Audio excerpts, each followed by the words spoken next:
Hello, this is Cooper from Weather for BMW, and today we're going to be going over a lot of iDrive 8 tutorials. This is going to be one of many videos. On these Genius tutorials, normally like to start off with the seat controls. They'll be either located here on the iX or located down here on other iDrive. Your mirror controls will be located right over here. You can either adjust the left side of the mirrors or the right side of the mirrors. Then you can use this dial to adjust. If you need to fold in the mirrors, all you have to do is press this button right up here. In the iX specifically, you'll have this button right here to adjust more seat controls. You can then click on the screen and then adjust the seat as you need. If you need to do the passenger, you can select the passenger. After you adjust the seats, all you have to do is click set and the button you like, 1 or 2, and the memory seat will be saved. Now moving on, we have our window controls right here. In the iX, we have the child safety lock.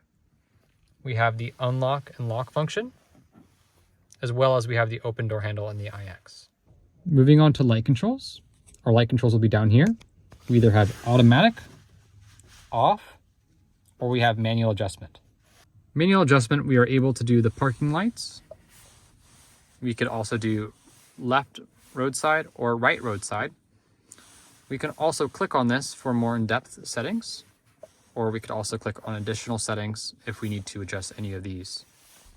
Moving on from the light controls, we have the blinker and the windshield wiper. For the windshield wiper, all you have to do is pull up and you'll be on auto, pull it up again, it'll be on low, and pull it up again, it'll be on high.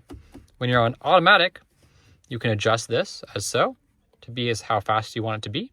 If you just need one wipe, you just push it down and the rear will be right here. You can also, if you need to do a quick spray, you can just pull it towards you, and that's how you do the spray. And this was Cooper from Weather for BMW with a iDrive 8 tutorial.